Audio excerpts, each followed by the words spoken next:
Before there is a crown, there is an empty chair. And somewhere beyond that chair stands a person who believes he deserves to sit in it. At first, his ambition may appear innocent.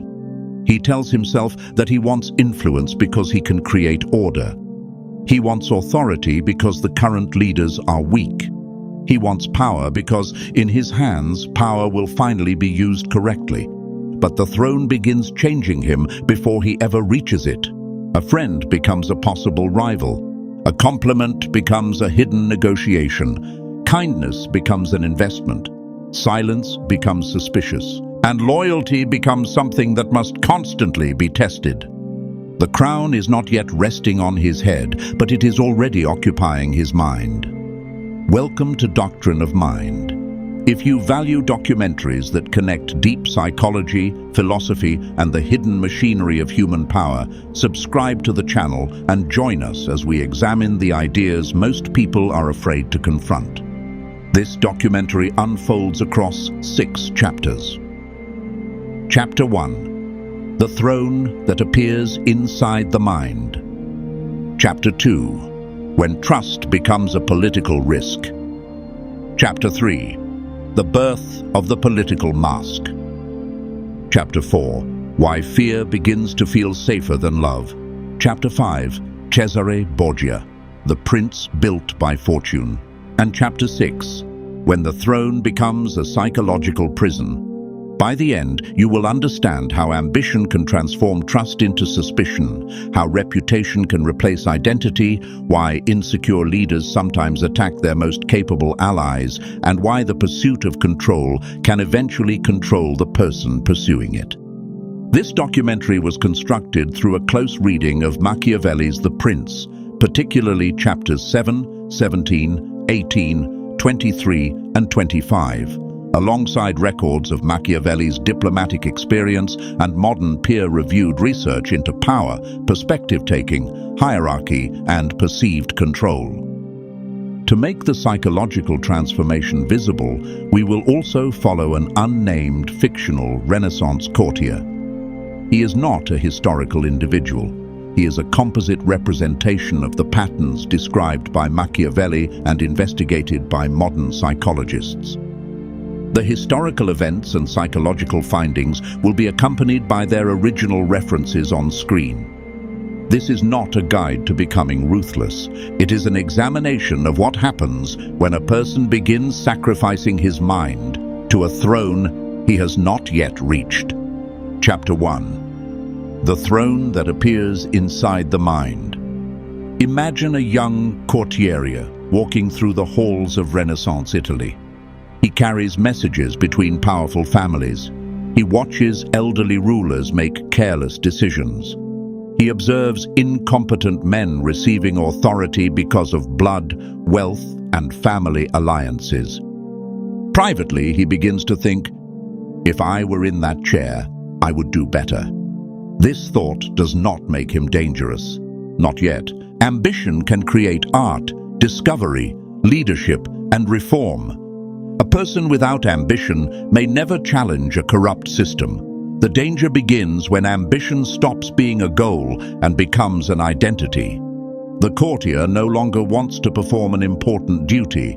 He needs to become an important man. From that moment, every room changes. When he enters a banquet, he no longer sees people enjoying themselves. He sees alliances forming. When 2 officials whisper, he assumes they are discussing him.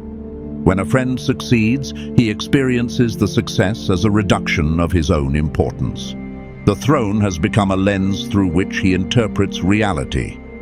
In Chapter 7 of The Prince, Machiavelli examines leaders who rise through the support, weapons, or fortune of others. He argues that such people may reach the summit quickly, but they struggle to remain there because the foundations beneath them do not truly belong to them. This creates a psychological contradiction. The closer the courtier moves toward power, the more powerful he appears to others, but the more dependent he knows himself to be. He needs patrons, soldiers, advisors, money, and public approval. Yet every dependency reminds him that the power he wants is not fully his. Modern psychology helps explain what may happen once someone begins experiencing greater influence. In 2003, psychologists Daché Keltner, Deborah Grunfeld, and Cameron Anderson proposed the approach inhibition theory of power. Their review connected elevated power with stronger attention to rewards, greater freedom of action, more automatic thinking, and reduced behavioral inhibition. This does not mean power automatically creates cruelty. It means that power can press the psychological accelerator while weakening some of the brakes. The courtier begins acting faster. He takes risks that once frightened him. He speaks with greater certainty. Each successful manipulation convinces him that hesitation belongs to weaker people. He has not reached the throne, but mentally, he has already granted himself permission to behave as if ordinary limitations no longer apply. Chapter 2. When trust becomes a political risk. The courtier once had a close friend. They studied together, ate at the same table, and shared opinions that would have been dangerous in public. This friend knew the person beneath the ambition. But now the friend is becoming respected. People listen when he speaks. Powerful families invite him into private rooms. His intelligence is no longer useful only to the courtier. It has become independent, and independence looks different to someone who is climbing toward power. It looks like competition. The courtier begins asking questions disguised as conversation. Who did you meet? What did they ask you? Why were you invited? Did anyone mention my name? He calls it caution. But underneath the caution is fear. Research by John Maner and Nicole Mead exposed a similar tension between leadership and self-protection. Across 5 experiments, they found that when a hierarchy felt unstable, leaders high in dominance motivation sometimes protected their own positions at the expense of the group. They withheld useful information, excluded highly skilled members, and prevented capable people from influencing group decisions. The talent that could strengthen the group became threatening because it might weaken the leader's personal position. This is one of the darkest transformations produced by insecure ambition. Competence stops looking valuable when it belongs to somebody else. The courtier does not remove his friend immediately. That would reveal fear. Instead, he delays the friend's messages. He excludes him from one meeting, then another. He quietly questions his loyalty before people who control appointments. Eventually, the friend is transferred away from the court. The courtier tells himself that he has eliminated a danger. But he has also eliminated one of the last people capable of telling him the truth. Machiavelli understood the difference between strategic caution and uncontrollable suspicion. In chapter 17, he warns that excessive confidence can make a ruler careless, but excessive distrust can make him intolerable. The future prince remembers only the first warning. He forgets the second. Chapter 3. The birth of the political mask. Power has a face. It is not always the real face of the person possessing it. The courtier learns to enter every room wearing the expression that the room requires. Before soldiers, he appears fearless. Before religious authorities, he appears devout. Before merchants, he praises prosperity. Before the poor, he performs humility. Before his rivals, he reveals nothing. The mask begins as a survival tool. But the more successfully he performs it, the less reason he sees to remove it. Machiavelli's prince must understand 2 symbolic animals, the lion and the fox. The lion represents force, the ability to frighten enemies. The fox represents cunning, the ability to recognize traps and escape them. Force without intelligence walks directly into deception. Intelligence without force may recognize danger but remain unable to stop it. The future ruler therefore learns to alternate between both identities. But chapter 18 contains an even more disturbing lesson. Political appearance may become more valuable than moral consistency. The ruler must appear merciful, faithful, humane, honest, and religious, while remaining psychologically prepared to act against those qualities when political survival demands it. This divides the personality. There is now a public self designed to collect admiration and a private self trained to calculate necessity. Modern research suggests that the experience of power can also interfere with perspective taking. In a series of experiments published in 2006, Adam Galinsky and his colleagues found that higher power was associated with greater difficulty understanding how other people see, think, and feel. High-power participants were also less accurate at identifying emotional expressions. The courtier becomes skilled at predicting what people will do, yet gradually less interested in understanding what they feel. That difference matters. Understanding a person recognizes their humanity. Predicting a person can reduce them to an instrument. Soon he no longer speaks to friends. He speaks to resources, witnesses, messengers, threats, and possible allies. The political mask protects him from others, but it also prevents anyone from reaching him. Chapter 4. Why fear begins to feel safer than love. Love is emotionally powerful, but politically uncertain. A person may love you today and abandon you tomorrow. Fear appears more predictable. It produces visible obedience. It keeps people quiet. It makes them calculate the consequences before resisting. This is why the ambitious mind may slowly begin preferring fear. Machiavelli's famous argument is more complicated than the line usually repeated online. He does not simply advise rulers to terrorize everyone. He says that a ruler should ideally be both loved and feared, but if both cannot be achieved, fear may appear more dependable, provided the ruler avoids becoming hated. That final condition is crucial. Fear may create obedience. Hatred creates enemies who are willing to accept danger in order to destroy you. But the courtier sees only the immediate results. When he is generous, people debate with him. When he punishes one man publicly, the entire room becomes silent. Silence feels like respect. Obedience feels like loyalty. And because no one feels safe enough to correct him, he begins confusing the absence of disagreement with proof that he is right. This is how a future tyrant can be psychologically created before receiving legal authority. He experiments with smaller forms of punishment first. Lost positions, cancelled invitations, damaged reputations. Each punishment teaches others how much honesty is safe around him. Eventually, everyone begins performing loyalty. The courtier believes he is surrounded by supporters. In reality, he is surrounded by actors wearing political masks of their own. This is the hidden cost of ruling through fear. The leader can no longer distinguish authentic loyalty from survival behavior. The tragedy is that power itself does not make this outcome inevitable. Later research by Galinsky and colleagues found that combining power with deliberate perspective-taking improved respectful treatment, information sharing, and decision accuracy. Power can operate like acceleration, but perspective-taking, accountability, and independent counsel provide steering. Without them, speed becomes destruction. Chapter 5.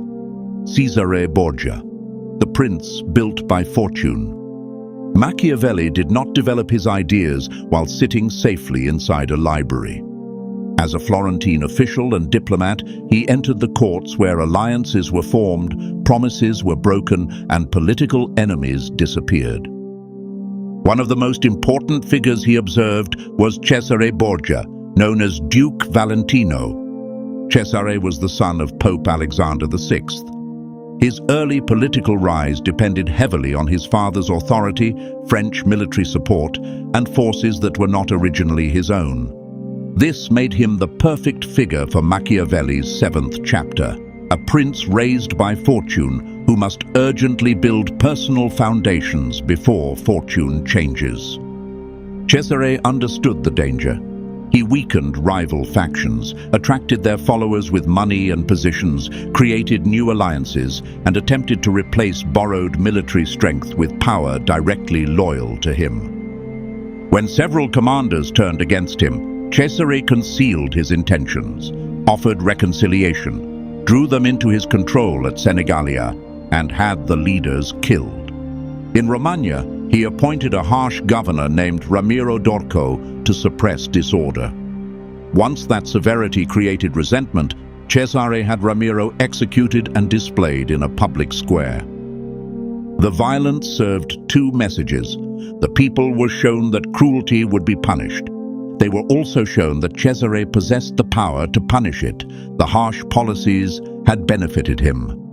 The blame was transferred to the dead official.